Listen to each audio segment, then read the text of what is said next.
आज हम इस वीडियो के माध्यम से कर्म एवं अधर्म पर चर्चा करेंगे।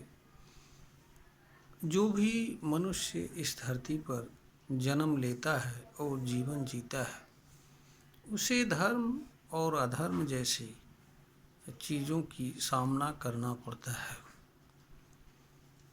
धर्म अधर्म के संबंध में जितनी भी ईश्वरवादी विचारधाराएं हैं और जो ईश्वरवादी विचारधाराएं नहीं हैं, सबके विचार अलग अलग हैं और एक ही संबंध में अलग अलग तरह की बातें करते हैं।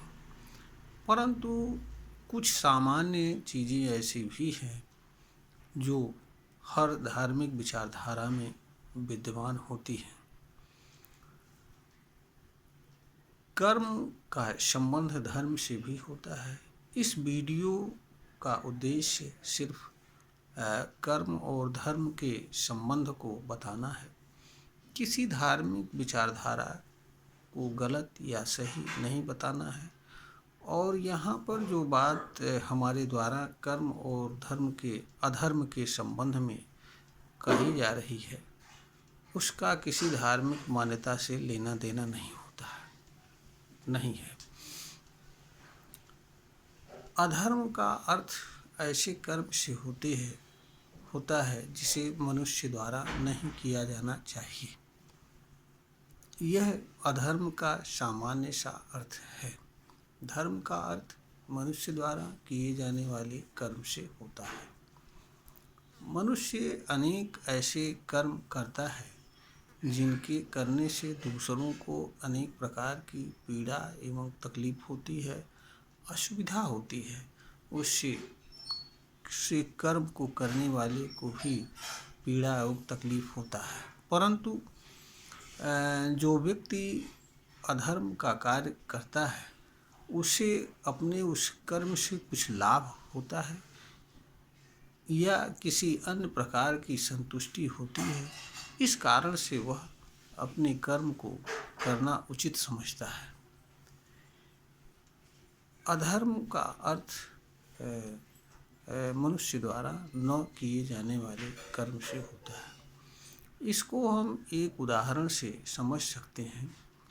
चोरी एक ऐसा कर्म है जिसे कानून भी गलत मानता है और जितनी भी धार्मिक मान्यताएं हैं सभी अधर्म मानती है, चोरी को मना करती हैं, व्यभिचार को मना करती हैं। चोरी कोई एक व्यक्ति करता है, लेकिन उसके कर्म से जिसके यहाँ चोरी होती है उसको नुकसान होता है। समाज में जहाँ जहाँ चोरी की बात पहुँचती है, वहाँ वहाँ लोगों के अंदर यह अविश्वास जन्म लेता है, असुरक्षा की भावना आती है कि कल उनके घर में चोरी हो सकती है।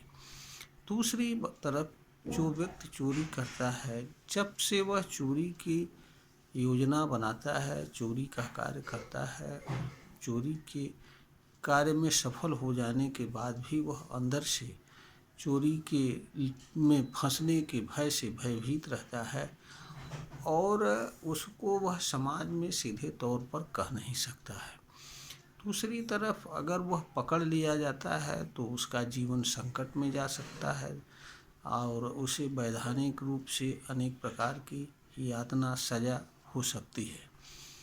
तो अधर्म एक ऐसा कर्म होता है जिसके माध्यम से कर्म करने वालों को जिसके खिलाफ होता है उसे तकलीफ होती है और इससे मानव समाज को भी तकलीफ होती है।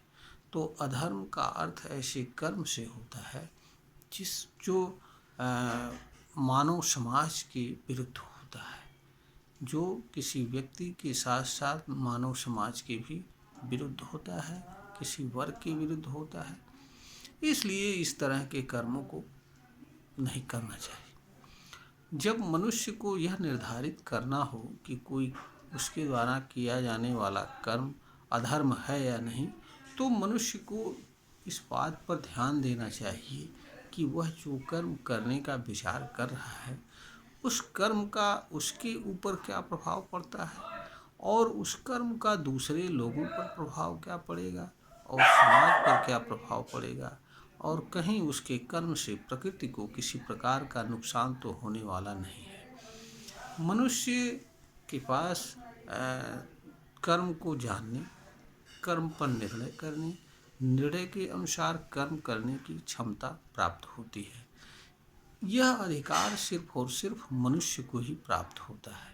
तो जब मनुष्य के पास इस तरह का अधिकार प्राप्त है तो मनुष्य को अपने इस अधिकार का प्रयोग करके कर्म को जानने एवं समझने का प्रयास करना चाहिए, और इस क्रम में उसे यह देखना चाहिए कि जो कर्म वह करना चाहता है उस कर्म का प्रभाव उसके साथ साथ कर्म के संपर्क में आने वाले लोगों पर किस प्रकार का पड़ता है।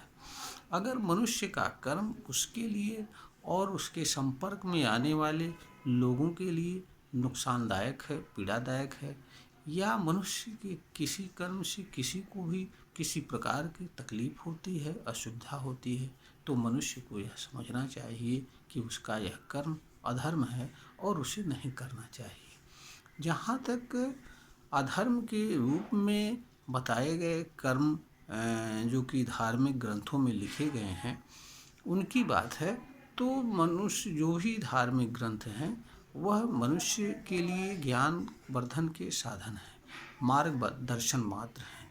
वह कोई अंतिम बिंदु नहीं है और न ही उन्हें अंतिम बिंदु मान करके मनुष्य को किसी तरह का सोच और विचार अपने ऊपर स्थापित, अपने भीतर स्थापित करना चाहिए, क्योंकि मनुष्य जो भी सोच और विचार कायम करता है और जो भी कर्म करता है उसका सबसे अधिक अच्छे या बुरे प्रभाव के लिए उत्तरदायी वही होता है।